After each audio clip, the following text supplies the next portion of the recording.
Amalapuram parliament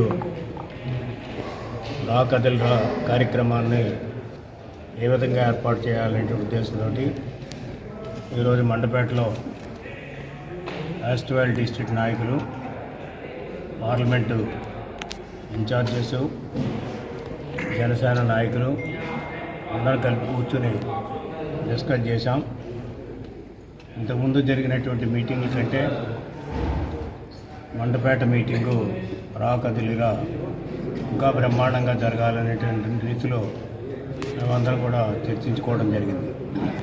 చాలా గ్రాండ్గా 20వ తారీఖున ఇక్కడ మండపేటలో రా కదిలిరా ఏదైతే కూటమి ఉందో తెలుగుదేశం పార్టీ, జనసేన పార్టీ కలిపి ఈ కార్యక్రమాన్ని ఆర్గనైజ్ చేస్తున్నాం. దీనికి అందరూ కూడా, జిల్లా ప్రజలందరూ కూడా కదిలి రావాలని, కదిలి వచ్చే విధంగా ఆర్గనైజ్ చేయాలని కూడా రెండు పార్టీల నేతలు కూడా ఆదేశాలు కూడా రెండు పార్టీలు నాయకులు కూడా ఇవ్వడం జరిగింది.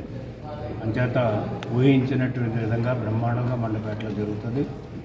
దీంట్లో ప్రధానమైన ఉద్దేశం ఈ కూటమి రేపు రాబోయేటువంటి ఎన్నికల్లో బ్రహ్మాండమైనటువంటి విజయం సాధించాలనేటువంటి ఆలోచనతోటి మరొకవైపు 4.5 సంవత్సరాలు, ఇంచుమించు 4 సంవత్సరాలు 8 నెలలు ఈ జగన్మోహన్ రెడ్డి పరిపాలన, అస్తవ్యస్తమైనటువంటి పరిపాలన, అదేవిధంగా అవినీతి పరిపాలన, అక్రమార్జనలు ఇవన్నీ కూడా ఎండగట్టే విధంగా ఆ రోజున ప్రసంగాలు జరుగుతాయి. దాంట్లో అందరూ కూడా పవన్ కళ్యాణ్ గారు రాకపోయినప్పుడు కూడా ఆయన సంబంధించినటువంటి నాయకులందరూ కూడా ఆ రోజున హాజరవుతారు. అంచేత రెండు పార్టీల యొక్క ధ్యేయం ఒకటే, ఇది బ్రహ్మాండంగా జయప్రదం చేయడం ద్వారా విజయడంకాన్ని మోగించాలనేటువంటి ఈ కూటమి యొక్క ఆశయం. ఆ విధంగానే విజయడంకాన్ని మోగిస్తాం. బ్రహ్మాండమైనటువంటి మెజారిటీతోటి ఈ రాష్ట్రం మళ్ళీ అధికారంలోకి వస్తుందనేది కూడా సందర్భంగా తెలియజేస్తున్నాం. ఇది కార్యక్రమానికి సంబంధించింది. రెండవది విషయం వచ్చేటప్పుడు జనరల్గా నిన్న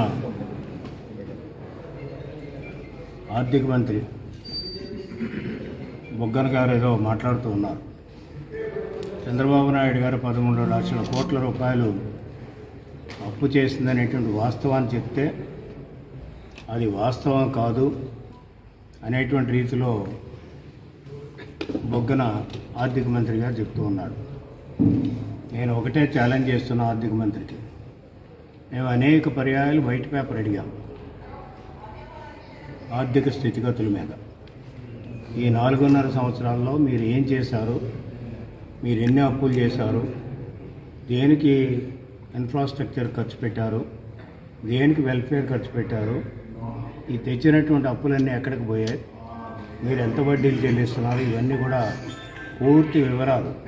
అంటే బడ్జెట్ పేరుకే అసెంబ్లీ పాస్ చేసింది కానీ, కౌన్సిల్ పాస్ చేసింది కానీ, బడ్జెట్ ప్రక్కన పెట్టి జగన్మోహన్ రెడ్డి సొంత బడ్జెట్ని పెట్టుకున్నాడు. ఇది వయలేషన్ ఆఫ్ ది కాన్స్టిట్యూషన్. ఎంచేతంటే బడ్జెట్ అసెంబ్లీ పాస్ చేస్తుంది. అంచేత అసెంబ్లీని అవమానించే విధంగా వీళ్ళు ఆ బడ్జెట్ ఖర్చులు చూపిస్తున్నారు. బడ్జెట్లో పెట్టినటువంటి ఖర్చులు కాకుండా వీళ్ళు సొంతంగా ఎవరికి తోచిన విధంగా వాళ్ళు ఖర్చు పెట్టారు, అన్ని డిపార్ట్మెంట్లు కూడా. అందుచేత రాష్ట్రం ఆర్థిక పరిస్థితుల్లో అధోగతి పాలైంది. ఈ అధోగతి పాలైంది కాబట్టే ఈనాడు అప్పులు 13 లక్షల కోట్ల రూపాయలు అప్పులు చేశారనేది మా నాయకుడు చెప్తూ ఉన్నారు.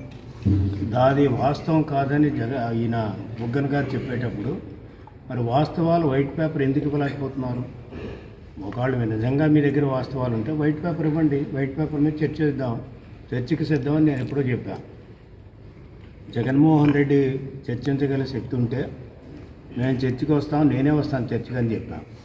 అంటే వైట్ పేపర్ ఇప్పుడు వరకు ఇవ్వలేదు, చర్చ గురించి మాట్లాడరు, వేళ అప్పులు అవి వాస్తవాలు కాదంట. నేను ఒకటే అడుగుతున్నాను. నిన్న టీవీ చూశాను బుగ్గన ఇచ్చినటువంటి ఆ యొక్క ఫిగర్స్. అతనికి బహుశా ఓఎంబి అంటే ఓపెన్ మార్కెట్ బారోయింగ్స్ అంటే తెలియదు, వేజెన్స్ మీన్స్ అంటే తెలియదు, ఓడి అంటే తెలియదు, అదేవిధంగా ఆఫ్ బడ్జెట్ బారోయింగ్స్ అంటే తెలియదు, కార్పొరేట్ బారోయింగ్స్ తెలియవు.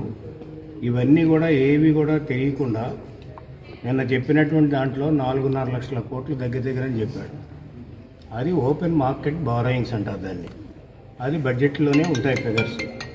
ఓపెన్ మార్కెట్ బారోయింగ్స్ 4 లక్షలు చెప్పి చంద్రబాబు నాయుడు గారు 13 లక్షలు చెప్తున్నారు అనే లైన్లో చెప్పాడు. అది యథార్థం కాదు. ఇంచేతంటే ఓపెన్ మార్కెట్ బారోయింగ్స్ ఆంధ్రప్రదేశ్ ఏర్పడిన దగ్గర నుంచి ఇప్పటివరకు కూడా అవి 4 లక్షల కోట్లు చెల్లాయి. ఈ ప్రభుత్వం వచ్చిన తర్వాత సంవత్సరానికి 1,00,000 కోట్ల రూపాయల చొప్పున కార్పొరేట్ బారోయింగ్ చేశారు. అది of budget borrowings. Of budget borrowings సంవత్సరానికి 1,00,000 కోట్ల రూపాయలు దగ్గర చేస్తే అది ఎంత అయింది? అదేవిధంగా ఓపెన్ మార్కెట్ బారోయింగ్స్ ఎంత అయింది? అదేవిధంగా మిగతా ఓడీ ఎంత అయింది? ఓడీ దాదాపు చూస్తే ఇంచుమించు ఎవ్రీ ఆల్టర్నేటివ్ డే ఓడీకి వెళ్తున్నారు వీళ్ళు గత 3 సంవత్సరాల నుంచి కూడా. అదేవిధంగా ఈ ప్రభుత్వం వచ్చిన దగ్గర నుంచి కూడా ఆఫ్ బడ్జెట్ బాల్ యావరేజ్ మీద చేస్తున్నారు. అదేవిధంగా వేజ్ అండ్ మీన్స్ అనేటువంటి చేబదులు, ఆ చేబదులు కూడా చూస్తే ప్రతి సంవత్సరం ఇంచుమించు 1,00,000 కోట్ల పైన చేబదులు చేస్తున్నారు. అది కూడా దీంట్లోకి వస్తుంది. ఇవి కాకుండా ఇవన్నీ కూడా లెక్క పెడితే ఈ జగన్మోహన్ రెడ్డి టర్మ్ అయిపోయేటప్పటికి దాదాపు 13 లక్షల కోట్ల రూపాయలు అవుతుందనేటువంటిది మా నాయకుడు చెప్తే అది వాస్తవం కాదంటాడు. వాస్తవం ఏంటో చెప్పండి మీరు. వైట్ పేపర్ రిలీజ్ చేసి అక్కడ కూడా తెలుసుకుంటారు. దాని మీద డిస్కస్ చేద్దాం. ఇవన్నీ కూడా పెడితే ఈనాడు 13 లక్షల కోట్ల రూపాయలు 20-30కి చెల్లించాలి. ప్రిన్సిపల్ అమౌంట్ కానీ అదేవిధంగా ఇంట్రెస్ట్ అమౌంట్ కానీ 20 వరకే మనకి మారిటోరియంస్ ఉన్నాయి, చెల్లించేటువంటి పరిస్థితి ఉంది. 20-30కి చెల్లించాలంటే ఇంకా 6 సంవత్సరాలు ఉంటుంది. రేపు తెలుగుదేశం ప్రభుత్వం వచ్చేటప్పుడు 6 సంవత్సరాలు ఉంటుంది. ఈ కూటమి ప్రభుత్వంలో 6 సంవత్సరాల్లో